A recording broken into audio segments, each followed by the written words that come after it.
nuevo. Nació para ganar. Se convirtió en un guerrero de libertad espiritual. Usted es un comando en la invasión del ejército de Dios. Y necesitamos aprender que la iglesia del Señor Jesucristo no es un crucero ni un barco espectáculo.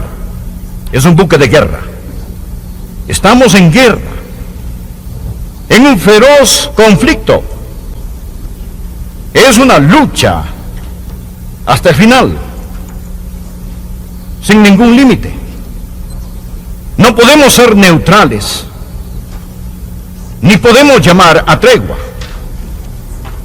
El general Douglas MacArthur dijo: en la guerra no hay sustituto para la victoria.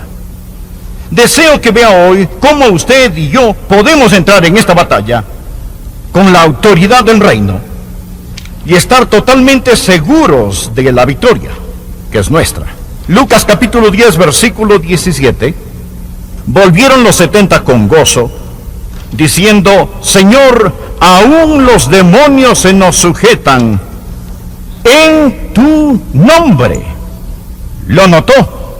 Incluso los diablos, los demonios, están sujetos a nosotros a través de su nombre. Y les dijo: yo veía a Satanás caer del cielo como un rayo. He aquí, os doy potestad de hollar serpientes y escorpiones y sobre toda fuerza del enemigo, y nada os dañará. En la versión Reina Valera, en el versículo 19, nos presenta dos palabras. La primera, potestad o autoridad. Son dos palabras diferentes en el griego. Podría leerse de esta manera: he aquí os doy autoridad sobre todo el poder del enemigo. Estamos hablando de la autoridad del reino y de cómo poseer esa autoridad del reino en nuestra guerra, ganando la victoria en el nombre del Señor Jesucristo. Porque en 2 de Crónicas capítulo 20 versículo 15 nos ha enseñado que la batalla no es nuestra, sino del Señor. Tres cosas deseo que aprenda hoy acerca de la autoridad del reino. Primero, la autoridad del reino se ha establecido soberanamente. Esta autoridad del reino se ha establecido soberanamente. Jesús dijo: yo veía a Satanás caer del cielo como un rayo. Esos primeros discípulos regresaron y le dijeron en el versículo 17: Señor, aún los demonios se nos sujetan en tu nombre. De nuevo quiero recordarle de lo que estamos hablando, recordarle que hablamos acerca de la autoridad. El diccionario Webster define la autoridad primero como el poder o derecho de mando, de actuar, exige obediencia o toma la última decisión. También dice jurisdicción, es decir, para gobernar. Y luego describe la autoridad como el poder delegado a otro. Autorización, como él tiene mi autoridad para hacerlo. Esa es la autoridad en sí misma y ha sido conferida o dada a nosotros por medio del Señor Jesucristo. Toda autoridad se arraiga en el Dios soberano. La autoridad del reino se ha establecido soberanamente. Dios es el creador, el gobernante, el rey supremo en este reino. Él gobierna el universo y Él es Dios soberano. Ahora, Dios, quien es soberano, le dio esa autoridad a Adán y Eva en el huerto del Edén. Cuando Dios creó a Adán y Eva, les dijo que tuvieran dominio. Pero recordará que la serpiente entró en el huerto y los engañó. Ellos pecaron, le entregaron su dominio a Satanás, perdieron su corona y Satanás se convirtió en el Dios de este mundo. Pero Jesucristo, el último Adán, dejó el cielo, bajó esta tierra, sufrió, derramó su sangre y murió como hombre para recuperar lo que el primer Adán perdió. El dominio se perdió legalmente y fue recobrado justamente. Un hombre lo perdió, el primer Adán. Un hombre lo recobró, el segundo Adán. Por favor, coloque un marcador de libro en Lucas 10. Estamos hablando acerca de la autoridad del reino que fue establecida soberanamente. Y busque Colosenses. Simplemente adelántese unos cuantos libros y llegará a Colosenses capítulo 2. Ahora lea conmigo el capítulo 2 de Colosenses del versículo 13 al 15. Estos son versículos increíbles. Versículos increíbles. Colosenses 2, versículos del 13 al 15. Quiero que vean lo que el último Adán hizo por nosotros y cómo este dominio se ha establecido soberanamente. Esto es lo que dice: y a vosotros, estando muertos en pecados y en la incircuncisión de vuestra carne, os dio vida juntamente con él, perdonándoos todos los pecados, anulando el acta de los decretos que había contra nosotros, que nos era contraria, quitándola de en medio y clavándola en la cruz, y despojando a los principados y a las potestades, los exhibió públicamente, triunfando sobre ellos en la cruz. Por favor, mantenga su Biblia abierta e indaguemos cómo esta autoridad del reino se estableció soberanamente. Hay tres cosas que Jesús hizo por nosotros cuando Él vino a esta tierra para liberarnos de la esclavitud. Y Él nos liberó de tres tipos de esclavitud. Primero, Él nos libró de la esclavitud de la muerte espiritual. Versículo 13, y a vosotros, estando muertos en pecados y en la incircuncisión de vuestra carne os dio vida. Si usted no es un creyente, espiritualmente está muerto. No es que esté espiritualmente enfermo, espiritualmente está muerto. Pero cuando Jesucristo vino por los hijos e hijas de Adán, Él nos dio por medio de su muerte vida y nos liberó de la esclavitud de la muerte espiritual. Pero no solo nos liberó de la esclavitud de la muerte espiritual, Él nos liberó de la esclavitud de la deuda incalculable. La muerte espiritual y la deuda incalculable. Verá, nuestros pecados son una deuda que debe pagarse. El cielo nos ha demandado por daños y estamos en deuda debido a nuestro pecado. Pero ¿qué hizo Jesucristo en esa cruz? Jesús pagó la deuda. Versículo 14.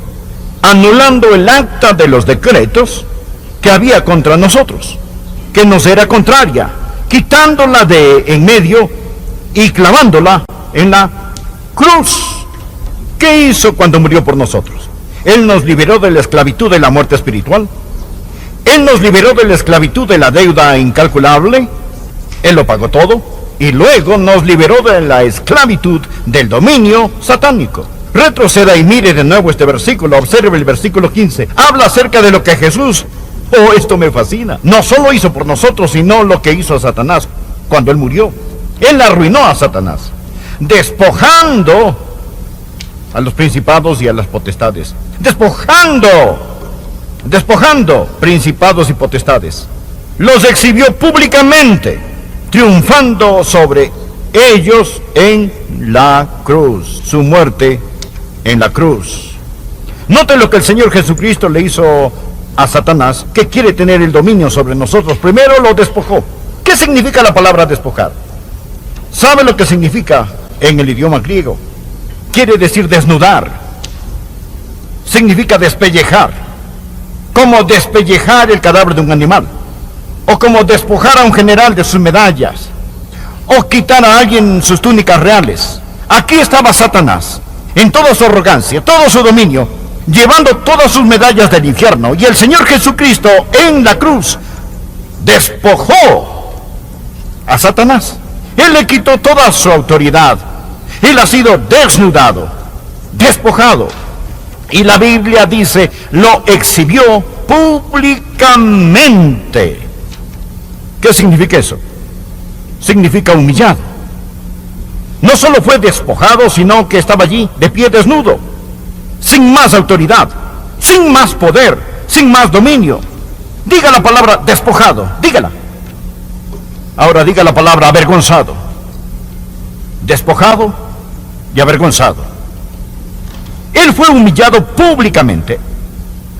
Él no quiere que usted entienda que el rey no tiene ropa. Él está despojado. Él está avergonzado. Mire, triunfando sobre ellos en la cruz. Él está vencido. Diga vencido. La próxima vez que piense acerca de Satanás, utilice estas tres palabras: despojado, avergonzado, vencido. ¿Por qué? ¿Cómo? Por la muerte de Jesucristo en la cruz. No solo pagó su deuda, no solo lo clavaron a la cruz, sino que cuando acabó dijo, cancelado. Él tomó el reino tenebroso de Satanás y le dijo, has quedado despojado de tu autoridad, avergonzado y vencido. Gobiernas un dominio condenado y navegas un barco que se hunde, Satanás. Ahora, amigos, ese es el mensaje que necesitamos aprender. Dios nos ha dado la autoridad del reino. Esa es la razón por la que al orar hoy dije, la victoria no es nuestro destino, sino nuestro punto de origen. La victoria no es nuestro destino, sino nuestro punto de origen. No oramos por victoria, tenemos la victoria. Estamos firmes en la victoria. Aquí está el segundo punto que quiero que vea. Primero dije que la autoridad del reino se ha establecido soberanamente. ¿Bien? ¿Lo entendió? Soberanamente establecido. Segundo, la autoridad del reino debe hacerse valer firmemente. Debe hacerse valer firmemente. Aunque Satanás ha sido despojado, avergonzado y vencido, él no dejará nada ni a nadie sin luchar. Él no quiere que usted entienda que la autoridad que tiene en el Señor Jesucristo, pero Jesús dijo a sus discípulos en el versículo 19, el versículo con que empezamos, he aquí os doy potestad de hollar serpientes y escorpiones. Esto no es para todos. Los que rechazan a Cristo todavía están en el reino tenebroso de Satanás. Para los que rechazan a Cristo y no aceptan lo que Él hizo en la cruz, Satanás continúa siendo el Dios de este mundo. En 2 Corintios 4:4, la Biblia lo llama el Dios de este siglo. Usted y yo no somos parte de este mundo, por lo tanto Él es nuestro Dios. Hemos pasado de ese reino de oscuridad al reino de nuestro Señor y Salvador Jesucristo. Ahora vivimos en un nuevo reino, el reino de Dios, y tenemos la autoridad del reino. Pero, verá,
esta autoridad del reino debe hacerse valer al hacer lo que nuestro rey quiere que hagamos. Satanás no va a hacerse el muerto. Usted va a tener que ir contra él en el poder del Espíritu Santo. Verá, nuestra batalla no es con Washington, ni con la Casa Blanca. Nuestra batalla no es con Hollywood. No tenemos lucha contra sangre y carne, sino contra ¿qué? Principados contra potestades, contra huestes espirituales de maldad en las regiones celestes. Necesitamos aprenderlo. ¿Sabe por qué no está ganando? Escúcheme y le diré por qué no está ganando. No se está presentando para la batalla. Luchamos en los lugares equivocados y contra las cosas equivocadas. Cuando Simón Pedro se acercó a Jesús y le dijo a Jesucristo: de ninguna manera no irás a la cruz, Jesucristo le respondió a Simón Pedro: quítate de delante de mí, Satanás. ¿Estaba Jesús llamando a Pedro Satanás? Claro que no, porque Pedro no era Satanás. Jesús estaba mirando a través de Pedro al verdadero enemigo, viendo más allá de Pedro al enemigo que es Satanás. ¿Lo ven? Jesús no luchaba contra carne y sangre. Él sabía quién es el verdadero enemigo. Y eso es lo que usted y yo tenemos que entender, que estamos en guerra espiritual. Y esta autoridad espiritual que se ha establecido soberanamente, pero debe hacerse valer firmemente. Tenemos que aprender a tomar la autoridad. Usted dirá: bueno, espere un minuto, pastor, no entiendo, me está confundiendo. Por un lado, usted dice que Satanás ha sido despojado. Trataré de contestarle esa pregunta. Verá, aunque la derrota de Satanás es absoluta, debe apropiarse. Esa es la frase clave. Aunque la derrota de Satanás es absoluta, debe apropiarse. Le pregunto: ¿fue la muerte de Jesús por el pecado absoluta? Claro que sí. Cuando murió en la cruz, la Biblia dice en 1 de Juan: y Él es la propiciación de nuestros pecados. Y no solamente por los nuestros, sino también por los de todo el mundo. Jesús murió por todos. Esta autoridad del reino, soberanamente establecida, debe hacerse valer firmemente. Tercero, debe ejercerse estratégicamente. Debe ejercerse estratégicamente. No salga contra el diablo si su corazón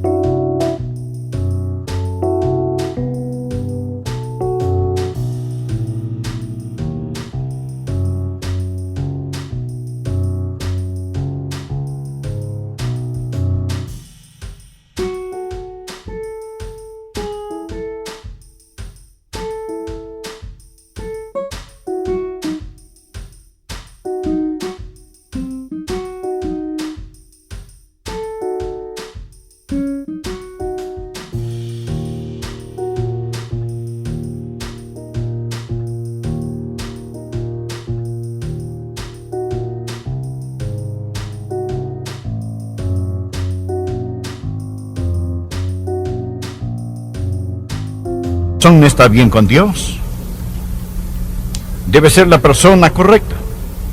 Estoy hablando de personas cuyos corazones están limpios.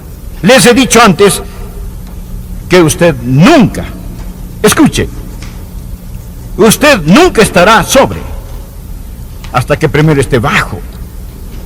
Y si usted, aun siendo hijo de Dios, desafía a Satanás con el corazón de un rebelde, se va a meter. Usted está sentado con Jesús en los lugares celestiales. Usted está entronado con el Señor Jesucristo. Cuando Él murió, usted murió. Cuando Él resucitó, usted resucitó. Cuando Él ascendió, usted lo hizo. Cuando Él se sentó a la diestra de Dios, usted se sentó con Él. Y ahora usted tiene derecho al trono. Y en lugar de orar al cielo, usted ora desde el cielo.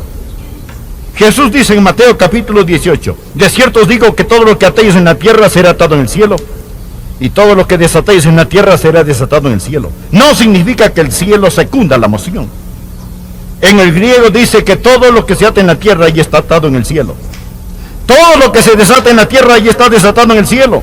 Lo que usted y yo necesitamos hacer es ejercitar nuestra autoridad del reino. Había un hombre que nació en Francia, y posteriormente ese francés se mudó a Inglaterra y se hizo ciudadano del Imperio Británico. Luego, Gran Bretaña, Inglaterra, derrotó a Napoleón en Waterloo. Cuando ese hombre era un ciudadano de Francia, para él, Waterloo fue una derrota. Napoleón era francés. Se perdió la guerra. Y ese hombre, como francés, era un perdedor. Pero como dejó Francia y se hizo ciudadano de Inglaterra, ahora para él Waterloo no fue una derrota. Para él fue una victoria. Usted, sin Jesús,